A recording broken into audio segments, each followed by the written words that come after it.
number one regret that people had, people who were dying, who knew that they were crossing over and making their transition, the top regret was I wish I'd have had the courage to live the life that I knew I was destined to live. In other words, that I had a purpose, that I knew that there was something greater that I came here to do, that I signed up for something other than just to fit in and to go along and to follow somebody else's rules. And most of us are not, don't allow ourselves the freedom to listen to those internal callings, those things that we all feel are just so important to us. I can give you two examples of the two most significant moments in my life that I can think of, other than the birth of my children and all those wonderful things that took place. But I went to my father's grave in 1974, a man that I just hated. I was filled with rage and antipathy and anger towards. And I was called to go there at the age of 34. And I went there because I was just angry. I wanted to make a connection. I just couldn't believe that this man, he'd been dead for 10 years and I had just found out. And I stood on his grave for the longest time just cursing and being angry. And I went back to my car. It was down in Biloxi, Mississippi. And I got into the rental car to drive back to New Orleans, and then I was going to fly back up to New York because I was a professor at St. John's University in New York City. I've been thinking about wanting to write and all of that, but nothing was going right for me at that time. I was out of shape, things weren't working well, I was drinking, I had been doing drugs, I was in a bad relationship. My whole life was just not on the kind of path that it is on today. And I got back in the car to go, and I felt I'd finally done that, and I had a calling. I was called back by some invisible intelligence, some burning desire, something that we call light, something that we call the impersonal part of us that is always directing us, and it's always directing you as well. You're listening to it sometimes. Most of the time we ignore it in the name of fitting in or doing what I don't have time, or I'm too old, or I'm too fat, or I'm too skinny, or I'm too white, or I'm too black, or I'm too poor, and endless we go with all of the reasons why we can't fulfill a destiny that we know is ours, that we signed up for, that we're here for in this infinite universe, that who we are is not this physical body that we're in that is here for a moment and gone. Who we are is this infinite intelligence, and we forget that. The same intelligence that created this infinite universe that never ends is you. You manifested in this infinite, divine, organizing intelligence. You're a part of all of it. And I got a calling, and the calling for somehow said, go back. You're not complete. That's not why you were sent here. That's not why I wanted you to go to your father's grave. I went back. Something came over me at the age of 34. I have no idea what it was. I do know now that it was light, it was God, it was that divine intelligence, whatever you call it. What I said at that gravesite, from this moment on, as I send you love, I send you kindness. Who am I to judge you? Who am I to condemn you? Who am I to be critical of you? I don't even know what you were living through and why you had to do what you did. I send you love from now on. I'd never had another bad dream about him. I was never angry about him. But the most intriguing thing happened is that my life made an entire shift. A shift that all of us can make at any moment. We never know. These callings are so strong, and they're always there. After I left Biloxi, I flew up to New York, flew down to Fort Lauderdale. I had 2 weeks. I checked into a motel on A1A, the Spindrift Motel, and I wrote for 14 days. And I wrote a book called Your Erroneous Selves, which became one of the largest selling books in history. And it propelled my life in a whole new way. I stopped drinking. I started getting exercising more. My relationships all changed. The divine person that I was to meet showed up. My children showed up. Everything changed and shifted because I was willing to listen to that inner voice, that light that said, go back.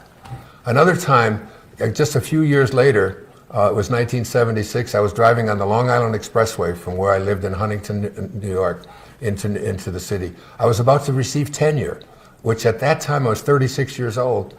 I had written 3 textbooks. I was a star there as far as they were concerned. I was going to begin, to live a life in which I was going to be a professor for the rest of my life. Tenure, guaranteed employment for the rest of my life, something that everybody at the university longs for. I was ready for it. And I pulled off the Long Island Expressway as I was contemplating that.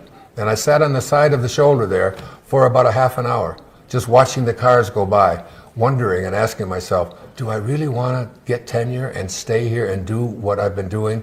I've already done this. I know how to do it. Am I going to be in the same office doing the same thing? Am I going to live 90 years, or am I going to live 1 year 90 times over and over again?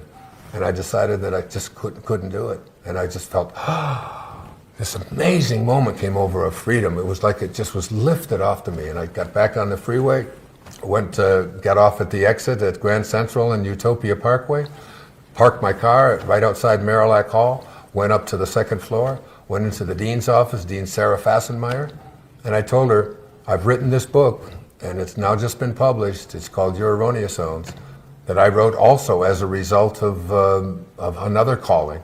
And I said, I've got to take it out to the world. I've got to talk about it. I appreciate the fact that I could work here for the rest of my life, but it's just not something that I can do. These kinds of callings, we all have these. We know that we have a purpose. You already know that you have a purpose. You know, you're listening to that all the time. It's there. The idea that you can't do it or that you shouldn't do it or that my whole life has been impacted by listening and being willing to understand that. And there's a quote that I talk about at the seminar that'll be a part of this course and it goes like this. It's from William Blake. He said, if the doors of perception were cleansed, everything would appear to man as it is, infinite. For man has closed himself up till he sees all things through narrow chinks of his cavern, by William Blake. There are things that are known, and there are things that are unknown, and in between are the doors. And even Jesus said, I am the door. That is, the internal I amness within God is the door that you can open and discover so many new things. You begin to sense there's trouble ahead. And so you look at a group of people that are standing on a corner and you think that could be trouble. And your intuition says, run around them rather than next to them.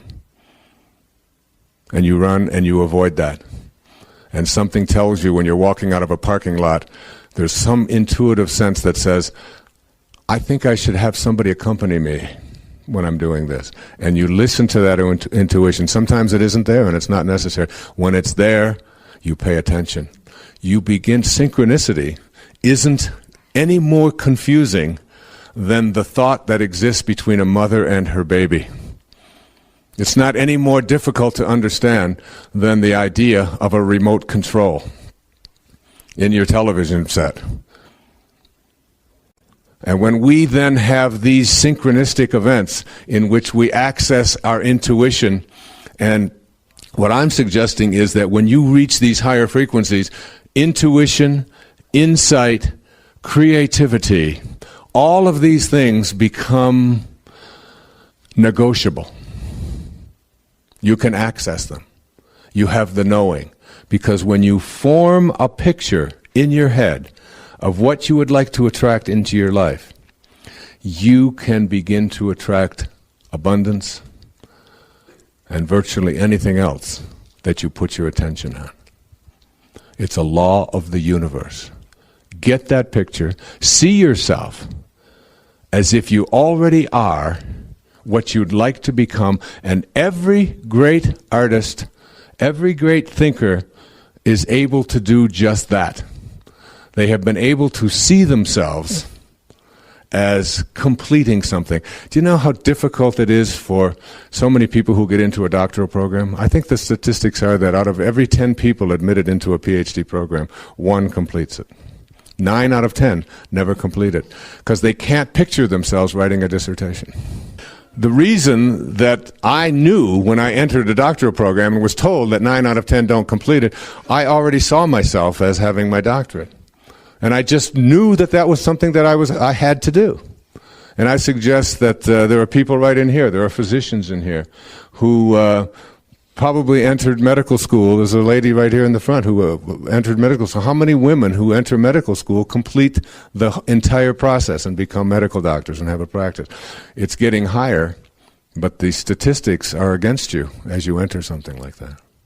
But if you see yourself as having a practice, you see yourself as a healer, you see yourself as someone who is capable of becoming a doctor or anything else in your life, if you see it and get that picture, and I can't tell you, I try to teach this to my children, my daughter who wants to sing, I just said, sing. See yourself as a singer. Get that picture, and no matter what comes your way, don't ever let anybody ever tell you that it won't happen. You can let them tell you, and all you have to do is use that as a way to step into the gap, and then out of the gap, over here into the world of spirit, and bring that energy of knowing, that energy of insight, that energy of intuition. Are you listening, Jennifer? Because if you have that picture, there's nothing that can stop you. And you don't evaluate whether or not you are successful on the basis of whether people buy your CDs. That's the biggest mistake you could make. Or whether people read your books. Or whether people want to come and hear your lectures or buy your tapes. You don't do it that way. You evaluate whether or not you are a success by being one of those people who's on the road that's hardly ever crowded and enjoying everything that they do because they're seeing themselves as someone who couldn't be any place else. And you no longer find enlightenment through suffering. You no longer find enlightenment through having an awareness in the moment of what it is that you need to do to learn the lesson that's happening for you right now. You are now a person who's out in front of yourself, and you see it coming. And that makes you a master who lives coincidences, not in the sense of them being accidents, but having a perfect fit. I think the most important thing that you can get out of this is to understand that you are a choice-making individual, and that all of the conditions that you find yourself in your life, all of the circumstances of your life, all of the emotional reactions that you have to all of the people and all of the things and events and so on that take place in your life are really choices. And that's a very difficult thing for a lot of people to get, because they're raised to believe that I can't help the way I feel. I have a right to be miserable when somebody treats me in a certain way. I can't help it. I've always been that way. It's just my nature. It's just the kind of person that I am. This waiter was directly from Italy and was serving this wonderful pasta and all of these things. And he was a madman. He was a maniac. Every customer was getting him all upset. He would talk to the other head waiters and running back and forth and getting himself all worked up. Finally, I said, come on over here. He said, what are you doing this for? I do this all the time. You do therapy wherever you go, right? I said, what are you taking this so serious? All you're doing is serving spaghetti. It's no big deal. I said to him, you know, before you're 50 years old, you're going to have a heart attack. Guarantee it, if you continue to behave that way every day. He said, look, what do you expect from me? I'm Italian. So, well, that explains it. I mean, his rationale for his behavior was, I can't do anything about it, I inherited it. You know, I just got deficient anger genes. I mean, I've heard kids say that, you know, when they're failing math. I can't help it. My father was lousy at math, my grandfather was lousy. I inherited, you know, deficient math genes. It's just not my fault. I can't do anything about it. The fact is that anything that goes on inside of you that is immobilizing, that gets in your way, that keeps you from functioning in the ways that you would like to function, that stops you from reaching your goals, whatever they may be in your life, anything inside, you choose. It's yours. You own it all. And if you don't like anything about yourself, anything, are you shy? Are you nervous? Are you afraid? Are you somebody who can't handle getting up in front of groups because it scares you? Are you someone who gets angry too much? Do you find yourself being manipulated and controlled by other people too often? Are you afraid to stand up for what you believe? Are you a terrible cook? Are you lousy at tennis? You haven't got a backhand? Whatever it may be, it doesn't make any difference. You are the sum total of the choices that you make in your life. If you don't buy that, if you buy into another system, which a lot of psychologists will teach you, which is it's in your unconscious. You can't help it. After all, you're a middle child. What do you expect from a middle child? You know, certainly can't have any identity of your own. Or maybe you're an only child. Oh, God. Maybe you're the youngest of 12. You had 11 parents, you know, all your life. Somebody telling you what to do from the time you, or maybe you were the oldest and you had to be a parent for 9 others, or whatever. You can use any excuse that you want, or you can just say, the devil made me do it, or it's God's fault. You know, a lot of people blame God. God and mother are most responsible for all of the things that are wrong with us, you know. The classic, the one I heard over and over and over again in all the years, and I announced it on network television one night. You know, I said, I came here tonight for one reason. I want to tell everybody in America that your mother liked your sister better. I heard it every day for 20 years. You know, it must be true. I can't do it. My mother liked my sister better. No wonder I can't. She was the one that got all the attention. I didn't get anything. Her pictures and all the photographs. Nothing for me. I know some of you don't have a sister and you think, well, then that's not the reason. She wanted one. Really. And she would have liked her better. I guarantee it. You know. It's taking responsibility for everything that goes on in your life, which is what Wayne Dyer is about, if you really want to take it home to anybody else.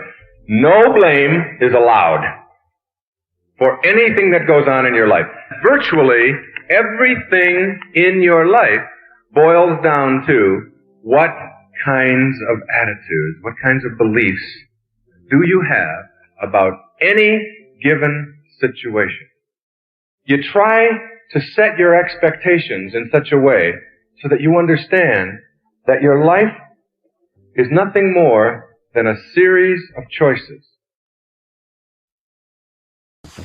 So if we begin to shift our statements, the statements first of all that we say to ourselves, and then the statements that we say, because and so what I want everybody who's listening today to do is to take a look at all of the things in your life that you don't like, that aren't working the way you would like them to work, whether it's in your relationships, whether it's financial, whether it's with your health, whether with your job, with your friendships, or whatever it might be. And instead of saying, and when you ask yourself, now, how did it come to be this way? Kind of go back and go all the way back as far as you can go to even being a young boy or a young girl. And how many times have you heard or said the words that were predictive of this showing up in your life? And then get to a place where you start to change that around. And you have not only a different set of expectations, but a different way of making decrees, so that you decree that things are going to work out, that your prosperity is on its way, that your relationship is going to improve, that your health is something that you have control over. I'll give you an example of this, and then we'll open up to the phones. My daughter Serena is here, who's written a book called Don't Die With Your Music Still In You. It's a book that I give out on the show to people who call in, my experience growing up with spiritual parents. And she has a new little baby. Her baby's name is Sailor, and Sailor is 3 months old. Now, Sailor has something called acid reflux, so that her stomach, so when she's nursing or when she gets her bottle or whatever it is, she starts throwing up a lot. Now, my daughter Serena has had this her entire lifetime, from the time that she was a little girl, and her mother, my wife, also had that when she was a young girl. It's this thing called acid reflux, okay? And they have little prescriptions for it, Prilosec and things like that people take. It's sort of predictive of what Serena has experienced for herself in her whole life. So I said to her yesterday, I said, honey, do you realize that that little baby who came out of you shares your DNA and shares your blood and is as, just because the cord has been cut, but is just as connected to you, spiritually and metaphysically and mentally, is just as connected to you as if she were inside of your womb. And that you had this experience yourself, and rather than already setting up this decree that Taylor's going to have this, is just something she's going to have to struggle with. My mother had it. She has, I had it, and now she's going to have it. I said, you have the capacity to communicate with her and begin to program into her subconscious mind from the time that she, and every time you look at her and see her, she can, when you look at her, she looks at you different than anybody else because you're her mother, and she looks into your eyes and all that.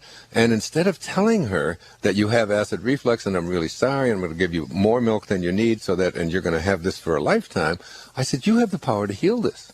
To put your hand on her stomach and on her throat, and when she's taking this, instead of convincing yourself that this child is going to have this for a lifetime, I want you to begin to just say to yourself, I can heal this for you, honey, and talk to her like this. And I put my hand on her stomach and I said, you're such a sweet baby, and you don't have to have this throwing up stuff, and you don't have anything called acid reflux. You're perfectly healthy. You're a divine creation. You are perfect. Mommy's going to be here for you and show you exactly how to deal with this, and start programming her subconscious mind right now, so that when words do begin to develop within her, and she speaks first in words and then in sentences, what you're going to say is that you don't have this. This is just a minor little obstacle, and it's not anything that's going to dominate your life. And read your sister's book, Goodbye Bumps, because she was able to do the very same thing by shifting her consciousness around. So, we get programmed from the time that we're little, about what we can do and what we can't do, how fast we can run, how much we can lift, how athletic that we are, how good we are at mathematics, how, whether or not we're coordinated, whether we can dance, whether we can do a headstand, whether we get, it's just almost every few minutes of our life, there are these decrees coming out of us. And you don't want to have any decree coming out of you that isn't predictive of what you would like to attract and create for yourself, versus a decree that says, it's going to be difficult, I can't make it happen, my luck is never going to work out, I've been sick, this runs in our family, my mother had it, my grandmother had it, and on and on and on and on it goes. So many people are consumed by their past and living as if the things that happened to them in their life are the reasons why their life isn't going the way they would like it to go today. I'd like to suggest to you that in this principle, which I call giving up your personal history, I'd like to suggest to you that all of that is wonderful to talk about in therapy, and you can get a lot of help literally for going back and examining the things in your past that perhaps are troubling for you. But the illusion is that these are the things or the reasons why your life is not working the way you would like it to work today. That is the illusion. It's the illusion that Alan Watts spoke about when he used the metaphor of the wake of the boat. That the wake of a boat is nothing more than the trail that is left behind. If you stand on the back of a speedboat and watch it, it's a wonderful metaphor. You can get that picture in your head. You can simply see how it is all just a trail that is left behind. And if you ask yourself, what's driving the boat? What's making it go forward? The answer is that what's making it go forward is the present moment energy that is being generated by the engine in this moment, now. And that's the only thing that can make the boat go forward. And the most important question to ask yourself about this little metaphor is it possible for the wake to drive the boat? Can a wake, that is, can a trail that is left behind make a boat go forward? And of course the answer to that is no, and thus it is also true for your life. That the wake of your life is also a trail that is left behind. And this trail that is left behind is just that. It is not what is making you inefficient, poor, unhappy, depressed, stressful, sick, in bad relationships, and so on. Even though we like to think that, and we like to put the responsibility for those things on all of these events that took place in our past, the fact is, the way I look at the past, is that everything that happened to us in the past had to happen in order for us to be where we are today. And the evidence that I have for that is that it did. And there's nothing else to say about it. It did, and it can't be undone. 1,000 years ago, a man named Omar Khayyam, who was a tent maker in the Muslim world, observed, "The moving finger writes, and having writ, moves on. Nor all thy piety nor wit can lure it back to cancel half a line, nor all thy tears wash out one word of it." He knew that in the Middle Ages.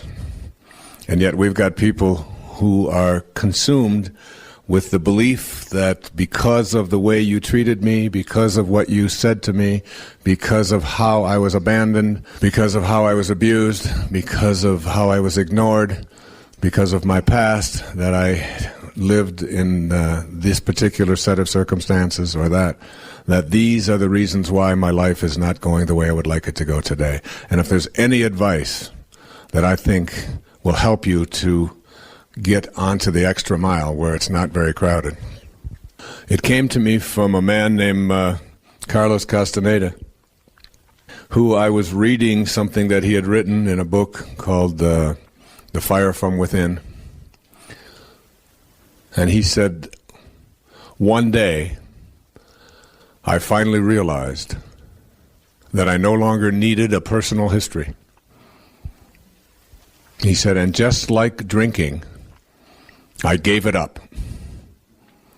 And he said, "That and only that has made all the difference in my life." So that all of these things and all of these events that transpired, that took place up until now, all you can to them is thank you. And I'm talking about all of it. Thank you for abandoning me. Thank you for the abuse. Thank you for the struggles. Thank you for all of it, because it is out of those falls and out of those struggles and all of those difficulties that I generated the energy to propel myself to a higher place. And without those falls, without those struggles, without those difficulties, I wouldn't be able to get to the place I am today.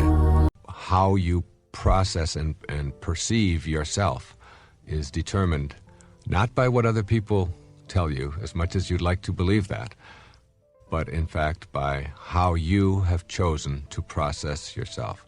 And what you want to learn how to do right off the bat, at the very beginning, is to understand that disliking yourself, or experiencing self-rejection, or putting yourself down, or finding fault with yourself, or looking at your body and telling yourself all the things about it that you don't like. Like you may be too tall, you might tell yourself that you're too short, you might tell yourself that you're too heavy, that you're too light, that you're any number of things, and you can go through every organ in your body. And some people do this very thing and find all kinds of reasons why they don't like this, they don't like that, they don't like the size of their legs, they don't like the size of their breasts, they don't like the way their hair is, they don't like their eyes, they don't like their ears, their nose is too big. It's an endless. And this is like a burden that you place on yourself in your life, and it's something that you want to really begin to process in a different way. And a way to process it is to say, what do I get out of this? What's the point in me disliking myself or finding fault with myself? It's the only self I have. Instead of doing that and keeping myself miserable, what I'm going to do is look in the mirror and say to myself, this is the body that I have shown up in, for whatever reason, whether it was my plan, or whether it was God's plan, whether it was my parents' plan, whether it was a conspiracy, whatever, it is still the reality.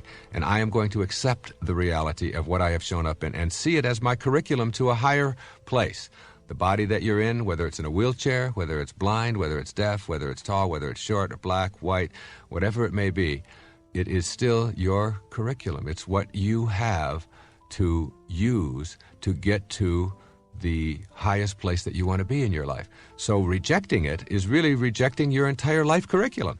And you have to really look at the whole idea of, in our culture, it's almost, I think I have been asked the question on talk shows across America more about this particular subject than anything else. And the question is, isn't it selfish? Aren't you promoting selfishness? Aren't you telling people that they should love themselves and reject all other people and so on? And I'd like to put that to rest right here. The first thing you have to ask yourself is, what does it mean to be selfish? To be selfish is to be a burden to another human being. Whenever you find yourself a burden to somebody else or someone else is a burden to you, that is a very selfish act. The person who dislikes himself, believe it or not, is the biggest burden to be around in the world. This is someone who is never happy, doesn't know how to make themselves happy, is using other people to try to get them to be happy, is always blaming other people for the conditions of their life. The person who has self-doubt or self-rejection doesn't know how to enjoy their life. And being around a person who doesn't enjoy their life is burdensome.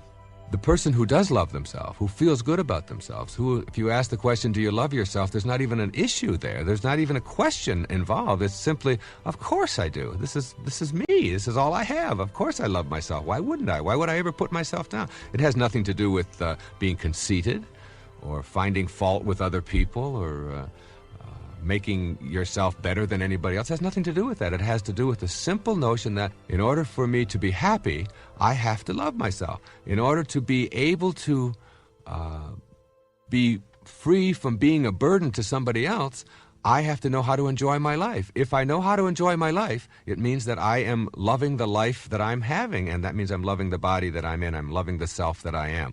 And therefore, you will not be a burden to anybody else. The person who loves themselves is never a burden to anyone else unless it's conceit. And conceit is just another form of trying to get other people to pay more attention to you.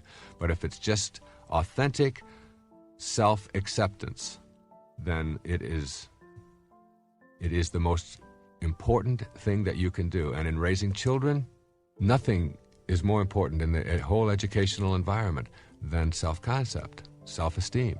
This is what we're trying to teach all the time to young people, is feel good about yourself.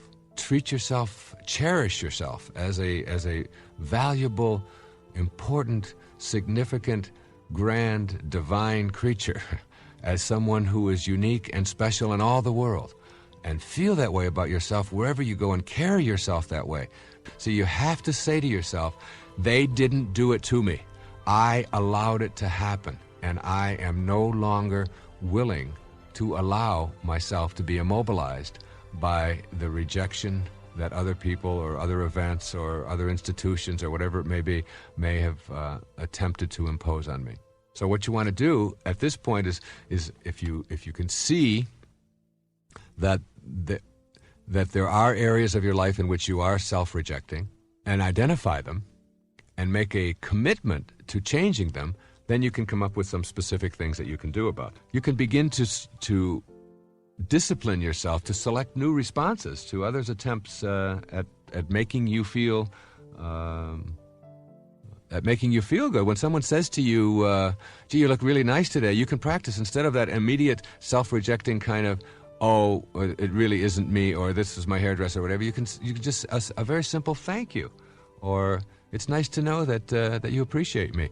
Just even if you don't mean it. I mean, sometimes you have to fake it, but faking it is all right as long as you are practicing a kind of, hey, if someone says to me I look nice, or that I smell good, or that I look nice in this outfit, or that I look younger than I am, or whatever, I'm entitled to that. I'm entitled to a compliment. I'm worth that.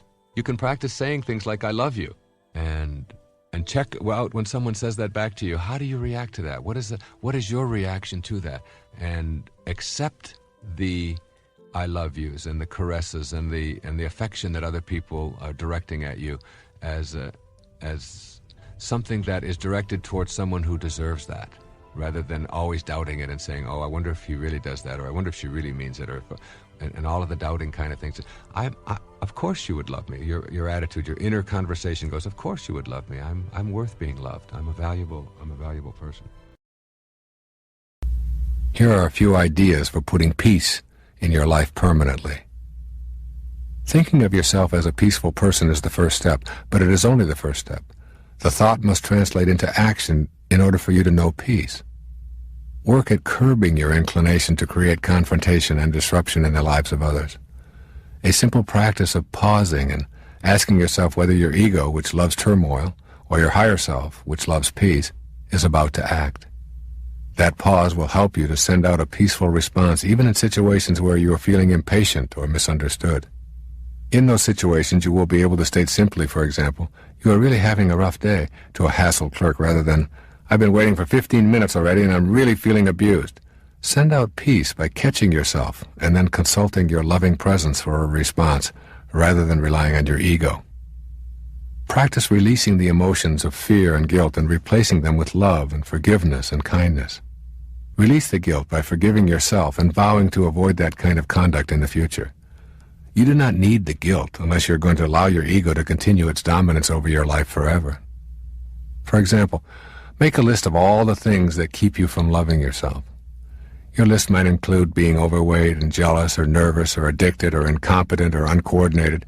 Then, regardless of how much effort it takes, reverse your mental sentences and state that you love yourself while being fat, while being addicted, and so on. This will help you to feel peaceful about the choices you've made and to realize that you are not that body or those desires. You are the invisible chooser.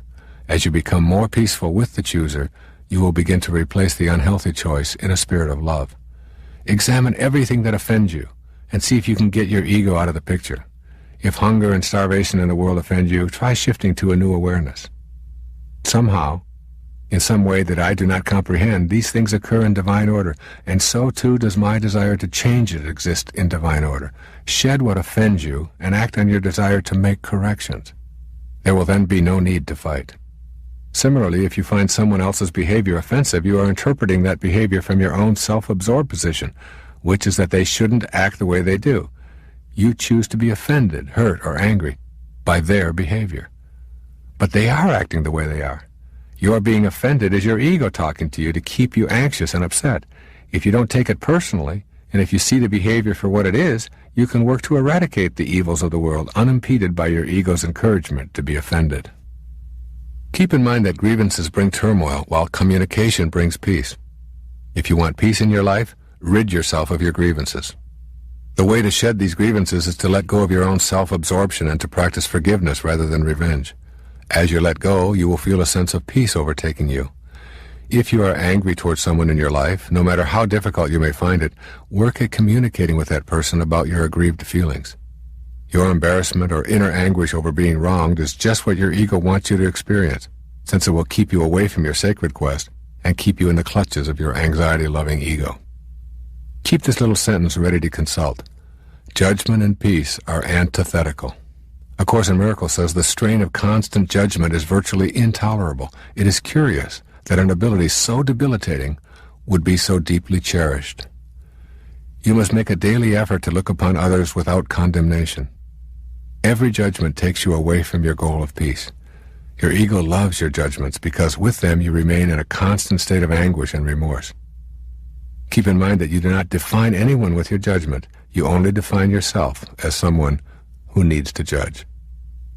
Judging others with condemnation removes the possibility of your experiencing love. If you can practice just being still rather than condemning, you will get to the bliss I am talking about. You do not have to pretend that you love something that you loathe. Just get still and let the judgments subside. Peace is not found in being right or being hurt or being angry.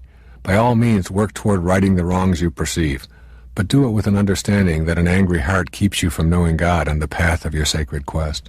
Peace will come to you when you are a healer rather than a judge. Essentially, embracing the truth is welcoming your higher self and coming to know God. all that is not authentic will drop away automatically. Your ego works hard to convince you that you are separate and better than everyone else, and you know that it does not take kindly to your embracing anything that threatens its existence. But remember that this is your inauthentic self, your false self. Deception is going to play a big role in your life when you embrace ego as your guide. Therefore, in order to abandon your reliance on that false self with all of its deception, you will have to make a new agreement with truth. I encourage you to actually write yourself a contract in which you agree to include truth as your companion in your thoughts, in your conversations, and in your life. This is a big challenge and perhaps difficult for you, but it is guaranteed to lead you to the path of your sacred self. Begin by looking honestly and fearlessly at who you are beneath all the surface trappings that you have surrounded yourself with. You have a human storyline, as does every person who has ever lived on this planet. That storyline begins with your conception, continues through your childhood, and all of your personal triumphs and tribulations, right up to this very moment. You know that there is an eternal aspect of you beneath the surface, and that for this part of you, only the truth will suffice. Every book of the Bible has been calibrated. All of the great songs have been calibrated. The calibration goes like this. Over here to my left is a calibration of 0. And as far as I can go on this stage, let's say up to the speaker, represents 1,000. The energy level of 1,000 to here. All right? Now, anything that goes up to number 200 on this scale that I'm just arbitrarily giving to you, let's say 200 is right here, represents something called force. And every thought and every emotion that you have that calibrates between 0 and 200 is a thought or an emotion that weakens you in one way or another and lowers the energy field. And those calibrations, those thoughts, I'll give you the number 20 is the lowest, and the thought is shame. And this, by the way, is a 29-year study that was conducted over almost his entire professional lifetime. This is a medical doctor and a PhD researcher as well. At 30, we're moving up now. 30 is guilt, 50 is apathy, grief, fear, desire, anger, until we reach approximately 200. Now, every energy that is below 200 is an energy that when you have that thought, the thoughts of humiliation, of blame, of despair, of anxiety, of hatred, of scorn, any of these kinds of thoughts, these thoughts are in what he calls force. And whenever you use force as a way of communicating, a way of talking, a way of being, you create, the problem is that we create a counterforce. And that people who calibrate below 200 in their lives, and anyone can be calibrated at any time. Even photographs can be calibrated. The photograph on the cover of A Spiritual Solution to Every Problem calibrates around 580. And it was a picture that was taken in Assisi after just an astonishing miracle had happened in my life. You have to, it's almost like I said yesterday, you have to willingly suspend your disbelief. You have to do a somersault into the inconceivable and allow yourself to open up to the possibility that every thought that you have and every emotion that you have and every internal experience that you have has an impact not only on you, but as I'll demonstrate to you in a few moments, on everyone that you encounter in your life and everything that you encounter in your life and whatever energy field that you radiate to. So we're talking 0 to 200, but this scale isn't a scale that is consistent all the way through. When you get to a number of 600, which represents extremely high energy, you were talking about maybe a few thousand people on the entire planet Earth today, out of the 6 billion or so of us, who reach this level of consciousness of 600. When we're talking about moving into 700 and 800, we're talking about the greatest spiritual masters who've ever walked among us. People who live at the level of the ineffable, who are unconditional love, and have what Patanjali says, he said, when you become steadfast in your abstention of thoughts of harm directed toward others. Listen to that again. When you become steadfast in your thoughts of harm directed toward others, all living creatures will cease to feel enmity in your presence. If you're steadfast in abstaining from a thought of harm, and never ever have a thought of harm or judgment directed toward others, because you have to know that when you judge another, you do not define them. You define yourself as someone who needs to judge. Calling someone else stupid or foolish or evil or whatever does not make them that. That just says something about you who needs to put those kind of labels on other people. So that if you can become steadfast and become an individual who never, but never has a thought of harm directed toward others or judgment, which is almost impossible for all of us who live at these ego levels that we've been conditioned to live at. But if you can conceive of yourself as being someone like that, all living creatures will cease to feel enmity in your presence. St. Francis of Assisi is someone who calibrated in the 900s.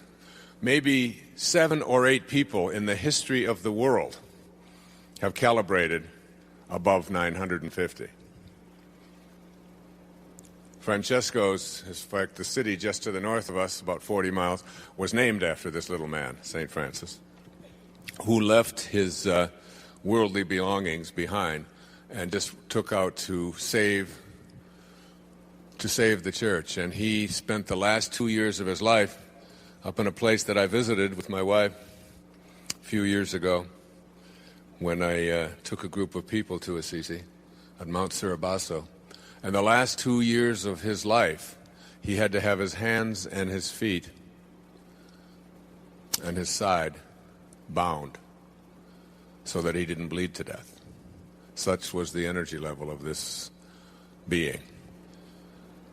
Hawkins suggests that any person who calibrates at 600 or higher, Mother Teresa calibrated at 600.